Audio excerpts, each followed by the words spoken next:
എല്ലാ പ്രിയപ്പെട്ടവർക്കും നമസ്കാരം. പ്രധാനമന്ത്രി നരേന്ദ്രമോദി 27 മാസങ്ങൾക്ക് ശേഷം മണിപ്പൂർ സന്ദർശിച്ചു എന്നുള്ള വാർത്ത നാം എല്ലാവരും അറിഞ്ഞതാണ്. പ്രധാനമന്ത്രിയുടെ സന്ദർശനവുമായി ബന്ധപ്പെട്ട് ഏതാണ്ട് 40,000-ലധികം കോടി രൂപയുടെ പ്രൊജക്റ്റുകൾ അവിടെ ആരംഭിച്ചു എന്നും അറിയുവാനായിട്ടിടയായിത്തീർന്നു. എന്നാൽ മണിപ്പൂർ കലാപം ഉണ്ടായതിന് ശേഷം ഈ 27 മാസങ്ങൾക്ക് ശേഷം പ്രധാനമന്ത്രി അവിടം സന്ദർശിക്കുമ്പോൾ വലിയ ചോദ്യങ്ങളാണ് ആളുകൾ മുമ്പോട്ട് വയ്ക്കുന്നത്. എന്നാൽ ഇന്ന് ഞാൻ പറയാൻ ആഗ്രഹിക്കുന്ന കാര്യം മണിപ്പൂർ സംഭവവുമായി ബന്ധപ്പെട്ട് അതിൻ്റെ യാഥാർത്ഥ്യങ്ങളെക്കുറിച്ചാണ്. ഈ യാഥാർത്ഥ്യങ്ങളെക്കുറിച്ച് പറയാനായിട്ടുള്ളൊരു പ്രധാനപ്പെട്ട കാരണം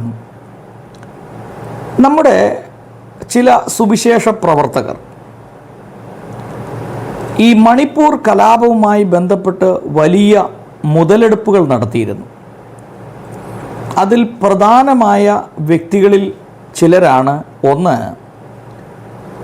ഫാദർ ജോൺസൺ തേക്കടയിൽ എന്ന ഒരു വൈദികൻ, അതോടൊപ്പം കേരളത്തിലെ പെന്തക്കോസ്റ്റൽ സമൂഹത്തിൻ്റെ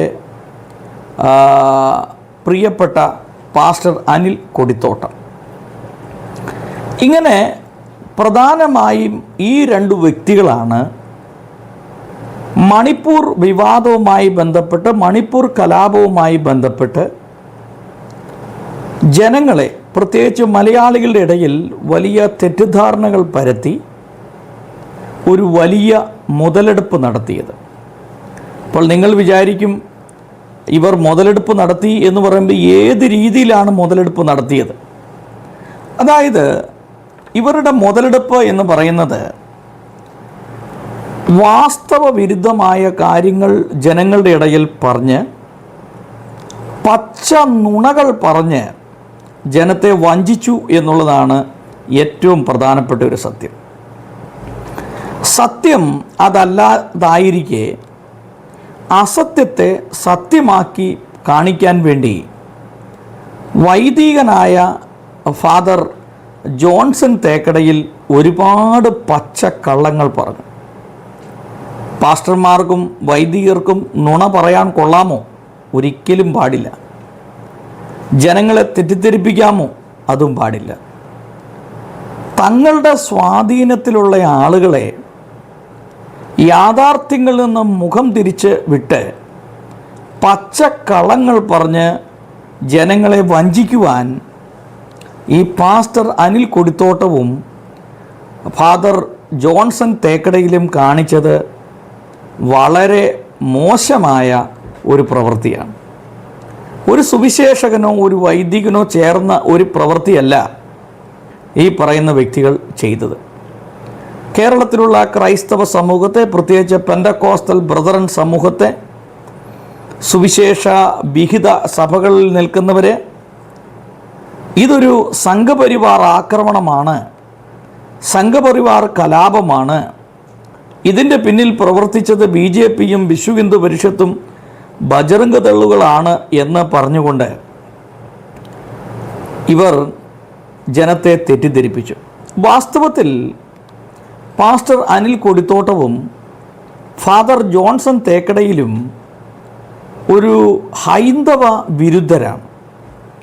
ഹൈന്ദവ സമൂഹത്തെ ഇഷ്ടമല്ലാത്ത ഈ രണ്ട് വ്യക്തികൾ ഇന്ത്യയിൽ നടക്കുന്ന ഏതൊരു ആക്രമണവും സംഘപരിവാർ നടത്തുന്ന ആക്രമണമാണ് എന്നും, ഏതെങ്കിലും ഒരു മേഖലയിൽ ഒരു സുവിശേഷകൻ ഉപദ്രവിക്കപ്പെട്ടാൽ അല്ലെങ്കിൽ എന്തെങ്കിലും ഒരു പ്രശ്നങ്ങൾ ഉണ്ടായാൽ അതെല്ലാം ക്രിസ്തീയ വിശ്വാസികൾക്ക് എതിരെയുള്ള പ്രവർത്തനങ്ങളാണ് എന്ന് പറഞ്ഞുകൊണ്ട് പച്ച നുണകൾ പറഞ്ഞ് സമൂഹത്തെ വഞ്ചിക്കുന്ന രണ്ട് പ്രധാനപ്പെട്ട വേദ പണ്ഡിതന്മാരാണ് ഇവർ. വാസ്തവത്തിൽ ഇവർ വേദ പാണ്ഡിത്യമുള്ളവരാണ്, ഇല്ല എന്ന് ഞാൻ പറയുന്നില്ല. അറിവുള്ളവരാണ്, ചരിത്രമറിയാവുന്നവരാണ്, ഒക്കെയാണ്. പക്ഷേ അറിവുള്ളവന് നെറിവില്ല എന്ന് പറയുന്ന പോലെ തങ്ങളുടെ അറിവുകളെ അറിവില്ലാത്ത അല്ലെങ്കിൽ ഈ വിഷയത്തെക്കുറിച്ച് വലിയ പ്രാവീണ്യമില്ലാത്ത ഒരു സമൂഹത്തെ തങ്ങൾ തെറ്റിദ്ധരിപ്പിച്ച് അതിൽ നിന്ന് മുതലെടുക്കാൻ ശ്രമിച്ചു എന്നുള്ളതാണ് എനിക്കിവരെക്കുറിച്ച് പറയാനായിട്ടുള്ളത്. ഞാനിത് പറയുമ്പോൾ ഒരുപക്ഷെ നിങ്ങൾ പെന്തക്കോസ്തുകാരായിട്ടുള്ളവരും മറ്റ് ഇതര ക്രൈസ്തവ സഭയിലുള്ളവരും എന്നോട് എതിർക്കും. പക്ഷേ ഞാൻ ഈ പറയുന്നത് വളരെ യാഥാർത്ഥ്യമായ കാര്യമാണ്. മണിപ്പൂരിൽ അവിടെ നടന്ന ആക്രമണവുമായി ബന്ധപ്പെട്ട് സംഘപരിവാറിനോ BJPക്കോ വിശ്വ ഹിന്ദു പരിഷത്തിനോ ബജറംഗ് ദളിനോ യാതൊരുവിധമായ ബന്ധങ്ങളും ഉള്ള കാര്യമല്ല. എന്നാൽ ഇവരതിനെ വളച്ചൊടിച്ച് മുതലെടുക്കാൻ ശ്രമിച്ചു എന്നുള്ള വലിയൊരു കുറ്റം ഇവരുടെ മേൽ ആരോപിക്കപ്പെടുകയാണ്. പച്ച നുണകൾ പറയാൻ ഈ രണ്ട് വ്യക്തികളും കാണിച്ച വ്യഗ്രത അത് തീർത്തും തെറ്റായ ഒരു പ്രവണതയാണ്. അതുമാത്രമല്ല, ഒരു സമൂഹത്തെ വഞ്ചിക്കുന്ന നിലപാടുകൾ ഇതൊരിക്കലും ഉൾക്കൊള്ളാൻ കഴിയുന്ന കാര്യമല്ല. ഞാനിനി ചില യാഥാർത്ഥ്യങ്ങൾ ഇതിനെക്കുറിച്ച് പറയാനായിട്ട് ആഗ്രഹിക്കുകയാണ്. ഒരുപക്ഷെ എൻ്റെ വാക്കുകൾ നിങ്ങൾക്ക് വളരെ ബുദ്ധിമുട്ടായി തോന്നാൻ സാധ്യതയുണ്ട്. കാരണം നിങ്ങൾ കേട്ടുവച്ചിരിക്കുന്നതെല്ലാം ഇതാണ്.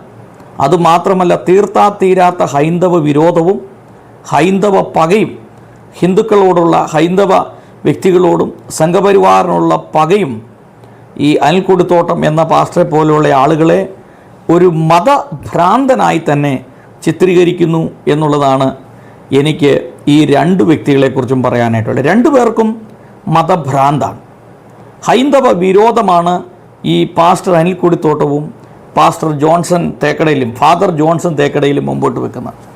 നിങ്ങൾ ആദ്യം ഈ ഹൈന്ദവ വിരോധം നിർത്തി മനുഷ്യനെ മനുഷ്യനായി കാണാനായിട്ട് തയ്യാറാകണം എന്ന് ഓർമ്മപ്പെടുത്തുന്നതിനോടൊപ്പം ഇതിൻ്റെ യാഥാർത്ഥ്യങ്ങളെക്കുറിച്ച് പറയുവാനായിട്ട് ആഗ്രഹിക്കുകയാണ്. അതായത് മണിപ്പൂർ എന്ന ഈ സംസ്ഥാനം, ഇവിടെ പ്രധാനമായിട്ട് ഉള്ള 3 വിഭാഗക്കാരാണ്.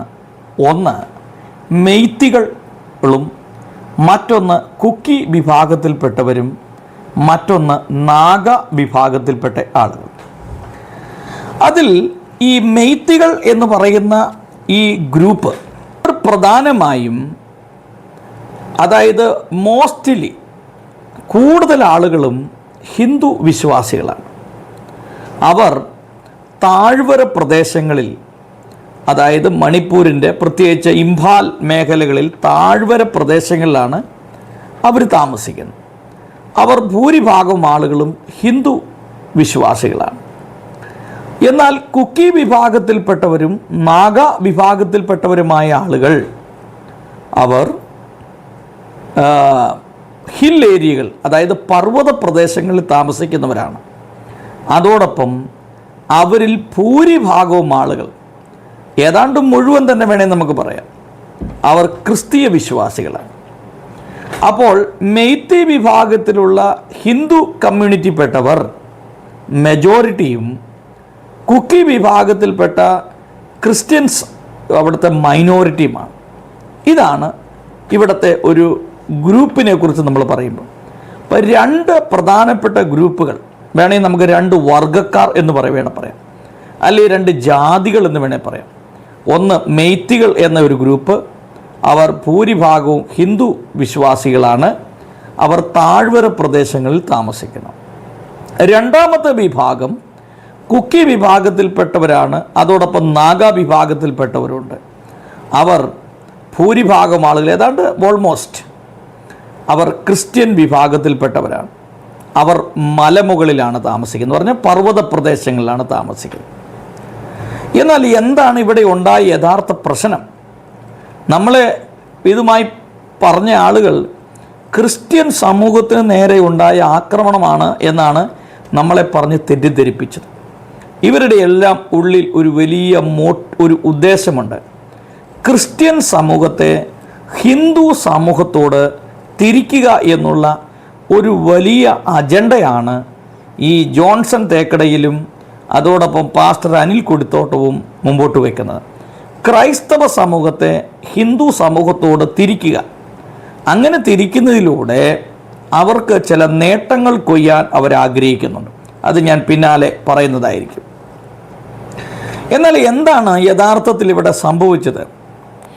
അതായത് ഈ കുക്കി വിഭാഗത്തിൽപ്പെട്ട ക്രിസ്ത്യൻസും നാഗാ വിഭാഗത്തിൽപ്പെട്ട ആളുകളും ഷെഡ്യൂൾഡ് ട്രൈബിൽ പെട്ടാണ്, ST വിഭാഗത്തിൽപ്പെട്ടവരാണ്.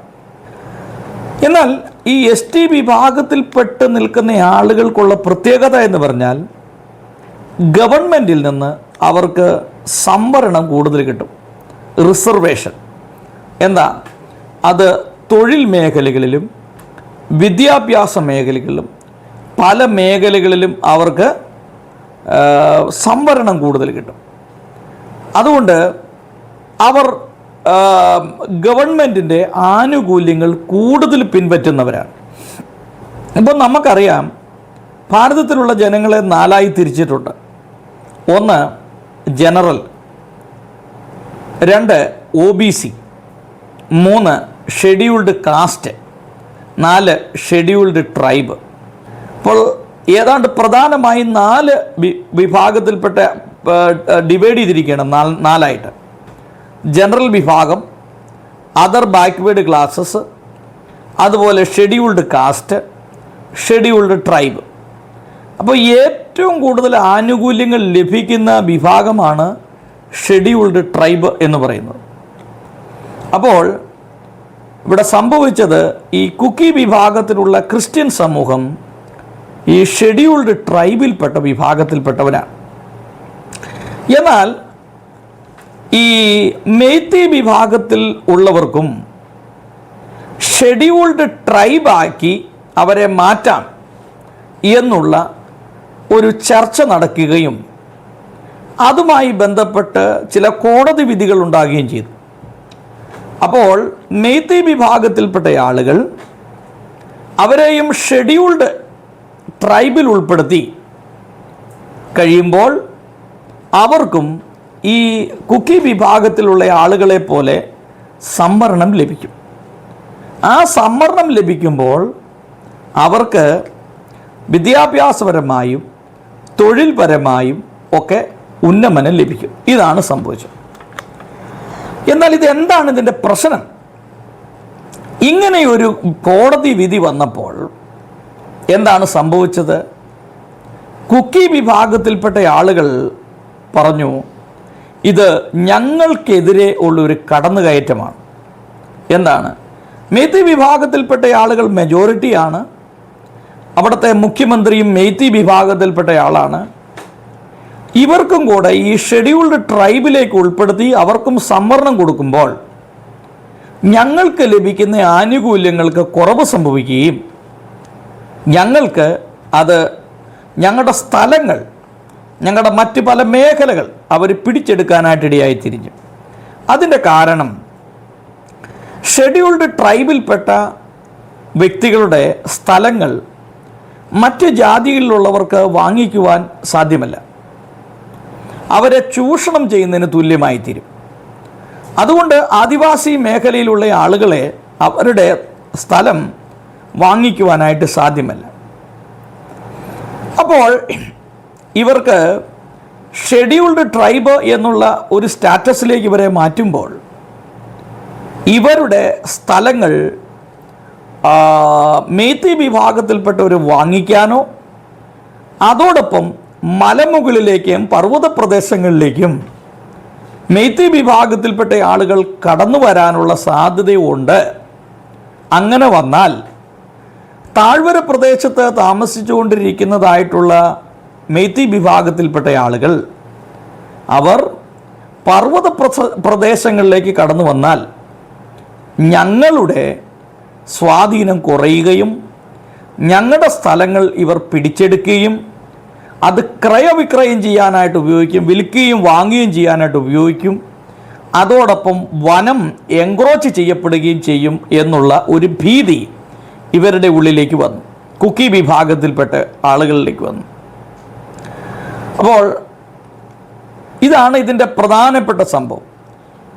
കുക്കി വിഭാഗത്തിൽപ്പെട്ട ആളുകൾക്കുണ്ടായ ആശങ്ക, ഈ മെയ്തി വിഭാഗത്തിൽപ്പെട്ട ആളുകൾ കടന്നു വന്ന് ഞങ്ങളുടെ പ്രദേശങ്ങളെ കൈയടക്കിയാൽ ഞങ്ങൾക്കുള്ള സ്വാതന്ത്ര്യം നഷ്ടപ്പെടുകയും ഞങ്ങൾ സാമ്പത്തികപരമായിട്ടോ അല്ലെങ്കിൽ മറ്റ് പല മേഖലയിൽ ശോഷണം ചെയ്യപ്പെടുകയും ചെയ്യും. കാരണം മേത്തി വിഭാഗത്തിൽപ്പെട്ട ആളുകൾ മെജോറിറ്റിയാണ്.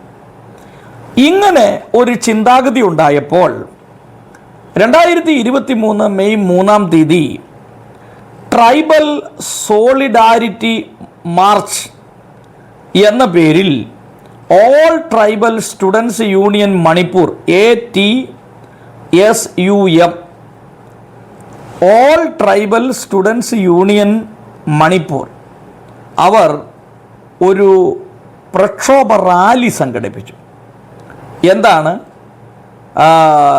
മെയ്ത്തികൾക്ക് ഷെഡ്യൂൾഡ് ട്രൈബ് സ്റ്റാറ്റസ് കൊടുക്കുന്നതിന് എതിരെ, മെയ്ത്തികൾക്ക് ഷെഡ്യൂൾഡ് ട്രൈബാക്കി അവരെ മാറ്റാൻ പാടില്ല എന്ന് പറഞ്ഞുകൊണ്ട് ഈ all tribal students union Manipur നടത്തിയ ഒരു റാലി, ആ റാലിയാണ് പിന്നീട് അക്രമസക്തമാകുന്നത്.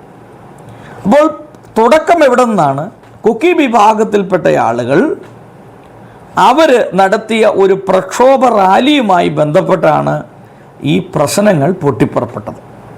ഇതാണ് അവിടുത്തെ യഥാർത്ഥ പ്രശ്നം എന്ന് പറയുന്നത്.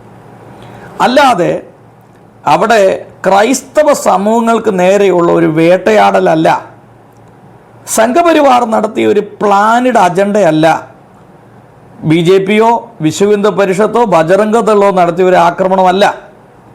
അങ്ങനെയെങ്കിൽ മറ്റുള്ള സംസ്ഥാനങ്ങളിൽ എന്തുകൊണ്ടാണ് ഇത് വരായിരുന്നത്? യഥാർത്ഥത്തിൽ രണ്ട് വിഭാഗങ്ങൾ തമ്മിൽ, മെയ്ത്തികൾ എന്ന് പറഞ്ഞ മെജോറിറ്റി പീപ്പിളും കുക്കി വിഭാഗത്തിൽപ്പെട്ട മൈനോറിറ്റി പീപ്പിളും തമ്മിലുണ്ടായ ഈ ST ഷെഡ്യൂൾഡ് ട്രൈബ് സ്റ്റാറ്റസുമായി ബന്ധപ്പെട്ട് നടന്ന ഒരു വലിയ കലാപമാണ് ഇതിൻ്റെ കാരണം.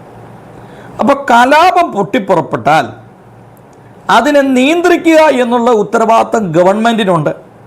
പക്ഷെ ഗവൺമെൻറ് അവിടെ പരാജയപ്പെട്ടാൽ എന്ത് ചെയ്യും?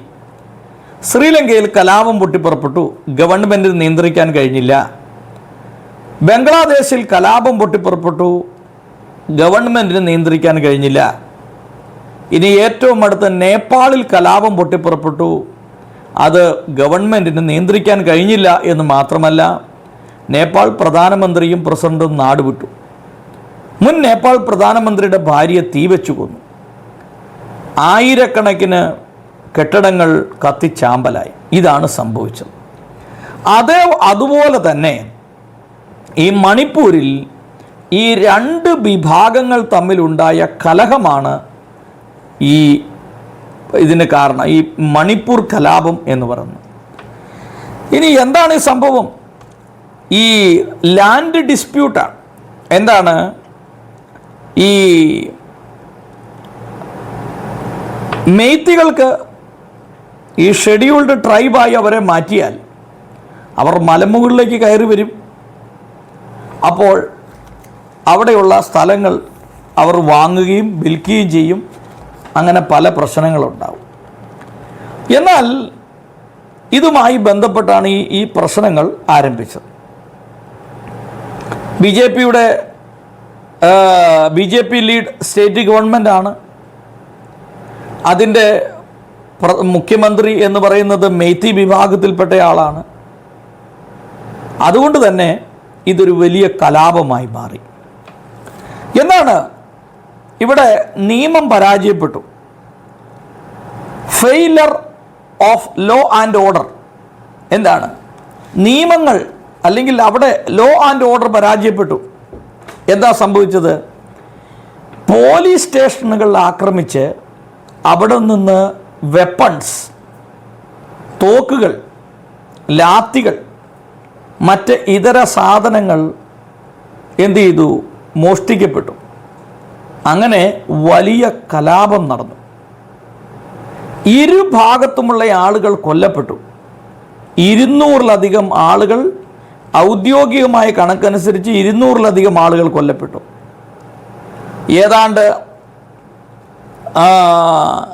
6 ലക്ഷത്തിലധികം ആളുകൾ അവിടുന്ന് പല സ്ഥലങ്ങളിലേക്ക് മാറുകയും അങ്ങനെ താമസിക്കേണ്ടതായിട്ടുള്ള സാഹചര്യങ്ങൾ വന്നു. ഒരുപാട് ആയിരക്കണക്കിന് ആളുകൾ അവർ പരിക്കേറ്റു. എന്നാൽ സംഭവിച്ചത് എന്താണ്? ഇന്നും ആളുകൾ ദുരിതാശ്വാസ ക്യാമ്പുകളിൽ താമസിക്കുന്നു. ഈ ആക്രമണത്തിൻ്റെ പരിണിത ഫലമായി ഏറ്റവും അധികം ആക്രമിക്കപ്പെട്ടത് ദേവാലയങ്ങളാണ്. അത് ക്രൈസ്തവ ദേവാലയങ്ങളും ഹൈന്ദവ ദേവാലയങ്ങളും ആക്രമിക്കപ്പെട്ടു. എന്നാൽ ഭൂരിപക്ഷമായിരുന്ന മേത്തികൾ ശക്തമായ ആക്രമണത്തെ തുടർന്ന് നൂറുകണക്കിന് ആയിരക്കണക്കിന് ക്രൈസ്തവ ദേവാലയങ്ങൾ അവിടെ കത്തിച്ചാമ്പലായി. ആയിരക്കണക്കിന് വീടുകൾ കത്തി നശിക്കപ്പെട്ടു. നൂറുകണക്കിന് ചർച്ചുകൾ കത്തി നശിച്ചു. അതോടൊപ്പം തന്നെ പബ്ലിക് ബിൽഡിങ്ങുകൾ കത്തി നശിച്ചു. നമ്മൾ കണ്ടു, സ്ത്രീകളെ വളരെ മോശമാക്കി പലരെയും തട്ടിക്കൊണ്ടുപോയി അവരെ ബലപ്രയോഗത്തിലൂടെ പല കാര്യങ്ങളും ചെയ്തു. അങ്ങനെ ഇരു വിഭാഗത്തിൽപ്പെട്ട ആളുകളും വലിയ ആക്രമണങ്ങൾക്ക് ഇരയായിത്തീർന്നു. എത്രയോ കുടുംബങ്ങൾ അനാഥമായി. മാതാപിതാക്കൾ നഷ്ടപ്പെട്ടവർ, മക്കൾ നഷ്ടപ്പെട്ടവർ, സഹോദരങ്ങൾ നഷ്ടപ്പെട്ടവർ, വീടും കൂടും വസ്തുവകളും നഷ്ടപ്പെട്ടവർ, സമ്പത്ത് നഷ്ടപ്പെട്ടവർ, എല്ലാ മേഖലകളും കൊള്ളയടിക്കപ്പെട്ടു. ഉണ്ട്. അപ്പോൾ ഓരോ പ്രദേശങ്ങൾ ശക്തമായി ആക്രമിക്കപ്പെടും. സാമ്പത്തികപരമായ തകർച്ച, കടകൾ, കമ്പോളങ്ങൾ, ബിസിനസ് സ്ഥാപനങ്ങൾ, അതുപോലെ ടെക്സ്റ്റൈൽസുകൾ, സ്വർണ്ണക്കടകൾ, എല്ലാ മേഖലകളും അവിടെ സ്തംഭിച്ചു. ആഹാരം കഴിക്കാൻ പോലും നിവൃത്തിയില്ലാതെ ജനങ്ങൾ കാടുകളിലും മേടുകളിലും ഉഴന്നു നടന്നു. മലയിൽ ഉൽപ്പാദിപ്പിക്കപ്പെട്ട, പർവ്വത പ്രദേശങ്ങളിൽ ഉൽപ്പാദിപ്പിക്കപ്പെട്ട പച്ചക്കറികൾ, പഴവർഗ്ഗങ്ങൾ, അതുപോലെയുള്ള വിഭവങ്ങൾ അവർക്ക് താഴ്വരയിൽ കൊണ്ടുവന്ന് വിൽക്കുവാനോ അല്ലെങ്കിൽ അവിടുന്ന് സാധനങ്ങൾ വാങ്ങിച്ചുകൊണ്ട് മലമുകളിലേക്ക് കടന്നു പോകുവാനോ കഴിയാതെ സകല ബിസിനസ്സുകളും സ്തംഭിക്കപ്പെട്ടു. ആളുകൾക്ക് താഴേക്ക് ഇറങ്ങി വരത്തില്ല, ഇവിടുന്ന് ആളുകൾക്ക് അങ്ങോട്ടും കയറി ചെല്ലാൻ മേല. അപ്പോൾ എല്ലാ വിഭവങ്ങളും, കൃഷികൾ, മറ്റു കാര്യങ്ങൾ എല്ലാം നഷ്ടപ്പെട്ടു. അപ്പോൾ 200-ലധികം ആളുകൾ കൊല്ലപ്പെട്ടു. ആയിരക്കണക്കിന് ആളുകൾക്ക് പരിക്കേറ്റു. ആയിരക്കണക്കിന് വീടുകൾ കത്തി ചാമ്പലായി. അത് കത്തി ചാമ്പലായതോടുകൂടി അവരുടെ സർട്ടിഫിക്കറ്റുകൾ, അവരുടെ ആധാർ കാർഡ്, റേഷൻ കാർഡ് മുതലായ സാധനങ്ങൾ, അവരുടെ കുട്ടികളുടെ സർട്ടിഫിക്കറ്റുകൾ, അവരുടെ വസ്തുവിൻ്റെ പ്രമാണങ്ങൾ, ഇതെല്ലാം കത്തിച്ചാമ്പലായിത്തീർന്നു. ഒരു ആയുസ് മുഴുവൻ, നമ്മൾ പലപ്പോഴും ഒരു പുരുഷായുസ് മുഴുവൻ കഷ്ടപ്പെട്ടുണ്ടാക്കിയത് മുഴുവൻ കൊള്ളയടിക്കപ്പെട്ടു. ഒരു പുരുഷായുസ് മുഴുവൻ അധ്വാനിച്ച എല്ലാതും നഷ്ടപ്പെട്ടു. കൂടുതലും കൊള്ളയടിക്കപ്പെട്ടത് കുക്കി വിഭാഗത്തിൽപ്പെട്ട ക്രിസ്ത്യൻസിൻ്റെ ഭവനങ്ങളായിരുന്നു. അവരുടെ ചർച്ചുകൾ നശിപ്പിക്കപ്പെട്ടു. സമസ്ത മേഖലകളിലും കൊള്ളയടി നടന്നു. സ്ത്രീകൾ പീഡിപ്പിക്കപ്പെട്ടു. ഇത് സമ്പൂർണമായി ഈ മണിപ്പൂരിനെ ബാധിച്ചു. ഇനി മാനസികമായ പ്രശ്നങ്ങൾ, സ്ത്രീകളും കുട്ടികളും രോഗത്തിനടിമയായി, മാനസിക പീഡനങ്ങൾക്കടിമയായി, ഡിപ്രഷൻ, സഹതാപം, വിഷാദം, ഇതുപോലെയുള്ള പല മേഖലയിലൂടെ കടന്നു പോകേണ്ടതായിട്ട് വന്നു. ഇനി സെക്സ്വൽ വയലൻസ് അവിടെ ഉണ്ടായി. സ്ത്രീകൾ പീഡിപ്പിക്കപ്പെട്ടു. അങ്ങനെ മാനസികവും ശാരീരികവുമായ ആളുകൾ തകർന്നു. പലരെയും വിവസ്ത്രരാക്കി റോട്ടിലൂടെ നടത്തി. അങ്ങനെ വലിയ പ്രതിസന്ധികളുണ്ടായി. സ്കൂളുകളും കോളേജുകളും എല്ലാം അടഞ്ഞു കിടന്നു. പല വിദ്യാർത്ഥികൾക്കും അവരുടെ വർഷങ്ങൾ തന്നെ നഷ്ടപ്പെട്ടു. മത്സര പരീക്ഷകളും അതുപോലെയുള്ള എക്സാമിനേഷനുകളൊക്കെ നിർത്തൽ ചെയ്യപ്പെട്ടു. അങ്ങനെ മണിപ്പൂർ എന്ന ഒരു സംസ്ഥാനത്തിലെ ജനങ്ങൾക്ക് മുഴുവൻ അവരുടെ വിദ്യാർത്ഥികൾക്ക് അവരുടെ വിദ്യാഭ്യാസം നഷ്ടപ്പെട്ടു, അവരുടെ കുടുംബം നഷ്ടപ്പെട്ടു, അവരുടെ പരീക്ഷകൾ നഷ്ടപ്പെട്ടു. ഇങ്ങനെ പല മേഖലകൾ. ഇനി ഗവൺമെൻറ് പ്രോപ്പർട്ടികൾ നശിപ്പിക്കപ്പെട്ടു, ഗവൺമെൻറ് സ്ഥാപനങ്ങൾ ആക്രമിക്കപ്പെട്ടു, ബാങ്കുകൾ കൊള്ളയടിക്കപ്പെട്ടു, പല കെട്ടിടങ്ങളും തീ വെച്ച് നശിപ്പിച്ചു. ഇനി അതെല്ലാം വീണ്ടും അത്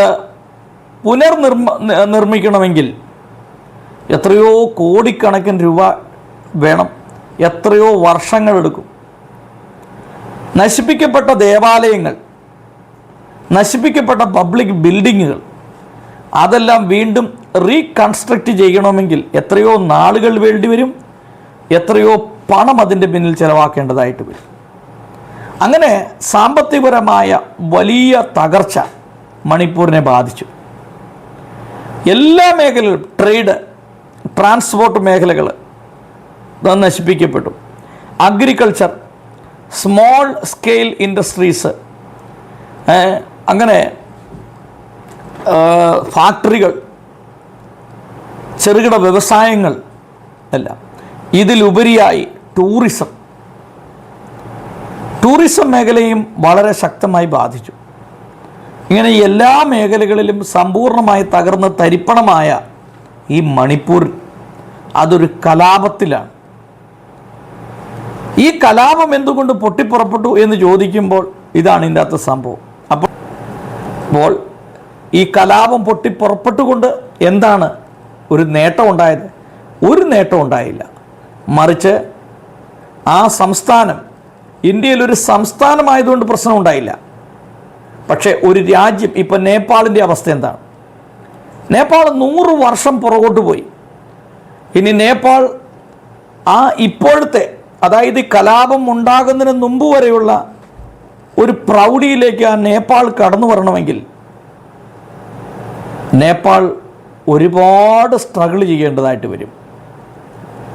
എത്രയോ ആളുകളുടെ സ്വത്തുകൾ കൊള്ളയടിക്കപ്പെട്ടു. കലാപം ഏത് മേഖലയും നമ്മളെടുത്ത് പരിശോധിക്കുക, സകല മേഖലയും തകർന്നു. ടൂറിസം, വ്യവസായം, കൃഷി, ജോലി, വിദ്യാഭ്യാസം എല്ലാം തകർന്നു. പട്ടിണിയും പരിവട്ടവുമായി ജനങ്ങൾ മാറി. അപ്പോൾ ഞാൻ ഈ പറഞ്ഞു വന്നത് മണിപ്പൂർ കലാപത്തെക്കുറിച്ചാണ്. മണിപ്പൂർ കലാപത്തിൻ്റെ യഥാർത്ഥ വശങ്ങൾ ഞാനീ പറഞ്ഞവയാണ്. എന്നാൽ അതിനെ ഒരു സംഘപരിവാർ ആക്രമണമായി ചിത്രീകരിച്ച് ആ ഒരു നിലവാരത്തിലേക്ക് കൊണ്ടുവരുവാൻ ചില സുവിശേഷ പ്രവർത്തകരും ചില ക്രിസ്ത്യൻ പാതിരിമാരും ശ്രമിച്ചു എന്നുള്ളതും ഇനി അടുത്തത് മറ്റ് സംസ്ഥാനങ്ങളിലേക്ക് വ്യാപിക്കുമെന്നും പറഞ്ഞ് ഭീഷണിപ്പെടുത്തുവാനായിട്ട് ഇടയിൽ തരും. യാഥാർത്ഥ്യം അതല്ല. ഇങ്ങനെ പറഞ്ഞ് ചില നേട്ടങ്ങൾ നേടാൻ താല്പര്യപ്പെടുന്നവർ അവരെന്താണ് ഉദ്ദേശിക്കുന്നത് എന്നുള്ളത് മറ്റു പലർക്കും, നമുക്കെല്ലാവർക്കും അത് ഊഹിക്കാവുന്നതേ ഉള്ളൂ. ഇതാണ് ഈ നേപ്പാളിൽ, ഈ മണിപ്പൂരിൽ സംഭവിച്ചത്. എന്തായാലും പ്രധാനമന്ത്രി നരേന്ദ്രമോദിയുടെ സന്ദർശനം ജനങ്ങളിൽ വലിയ പ്രതീക്ഷ നൽകിയെന്ന് മാത്രമല്ല, ഏതാണ്ട് 40,000 കോടി രൂപയുടെ വികസന പദ്ധതികളാണ് തയ്യാറാക്കിയിട്ടുള്ളത്. അത് റോഡുകൾ, പാലങ്ങൾ, ഹൈവേകൾ, മറ്റ് മേഖലകൾ, ഇതെല്ലാം നഷ്ടപ്പെട്ടു പോയതിനെയെല്ലാം ഒന്നും കൂടെ റീബിൽഡ് ചെയ്യാൻ ഉള്ളൊരു ശ്രമമാണ്. എന്തായാലും ഇത് മണിപ്പൂരിലെ സംസ്ഥാനത്തിലുള്ള ജനങ്ങൾക്ക് വലിയൊരു പാഠമായി തീരും. കാരണം ഇങ്ങനെ ഒരു കലാപം ഉണ്ടാക്കിയാൽ, ഒരു കലാപം പൊട്ടിപ്പുറപ്പെട്ടാൽ രാജ്യത്തിനുണ്ടാകുന്ന അവസ്ഥ എത്ര ഭയാനകരമാണ്, എത്ര ഭീകരമാണ്. അതുമാത്രമല്ല, ഇത്തരത്തിലുള്ള കലാപങ്ങളിലൂടെ നമുക്കൊന്നും നേടാനില്ല എന്ന് മാത്രമല്ല, നഷ്ടങ്ങൾ മാത്രമേ ഉണ്ടാകുകയുള്ളൂ എന്നുള്ള ഒരു ഓർമ്മപ്പെടുത്തലും കൂടെയാണ് ഈ മണിപ്പൂർ കലാപം നമുക്ക് മുമ്പോട്ട് വെക്കുന്നത്. അതുകൊണ്ട് കലാപത്തിലൂടെ നമുക്കൊന്നും നേടാനായിട്ടില്ല. ഒരു നിയമം കോടതി പുറപ്പെടുവിച്ചാൽ ആ നിയമത്തിനെതിരെ നിയമപരമായി തന്നെ പോരാടുക എന്നുള്ളതാണ് അതിൻ്റെ പ്രധാനപ്പെട്ട ഒരു കാരണം. കലാപം ഉണ്ടാക്കുന്നത് കൊണ്ട് ആ ദേശത്തെ ഒരാൾ സമരം ചെയ്യുന്നതിന് കുഴപ്പമില്ല, പ്രക്ഷോഭങ്ങൾ സംഘടിപ്പിക്കുന്നതിന് കുഴപ്പമില്ല. പ്രക്ഷോഭങ്ങൾ വേണം, സമരങ്ങൾ വേണം. സമരവും പ്രക്ഷോഭങ്ങളും ഇല്ലാതെ ഇവിടെ ഒന്നും ചെയ്യാനായിട്ട് സാധ്യമല്ല. എന്നാൽ അത് ഒരു വർഗീയ ലഹളയായി, ഒരു വലിയ കലാപമായി ഇത് പൊട്ടിപ്പുറപ്പെടുമ്പോൾ, അത് പരസ്പരം കയ്യാങ്കളിയിലേക്ക് കലാശിക്കുമ്പോൾ, കുടുംബങ്ങൾ അതുപോലെ ബന്ധങ്ങൾ ഒക്കെ നഷ്ടപ്പെടുന്ന ഒരു സാഹചര്യത്തിലേക്ക് വരുമ്പോൾ അത് ആ സമൂഹത്തെ വളരെ ശക്തമായി ബാധിക്കും എന്നുള്ളതാണ് എനിക്ക് നിങ്ങളോട് പറയാനായിട്ടുള്ളത്. അതുകൊണ്ട് കലാപം ഒന്നിനും ഒരു പരിഹാരമല്ല, നിയമത്തെ നിയമം കൊണ്ട് തന്നെ നേരിടാൻ കഴിയുക എന്ന് മാത്രമാണ് എനിക്ക് ഈ വിഷയത്തെക്കുറിച്ച് പറയാനുള്ളത്. അതുകൊണ്ട് പാസ്റ്റർ അനിൽ കൊടിത്തോട്ടവും ഫാദർ ജോൺസൺ തേക്കടിയിലും ക്രൈസ്തവ സമൂഹത്തെ തെറ്റിദ്ധരിപ്പിച്ച ഈ കാര്യങ്ങൾ ഞാൻ ഒന്ന് തുറന്നു കാണിച്ചു എന്ന് മാത്രമേ ഉള്ളൂ.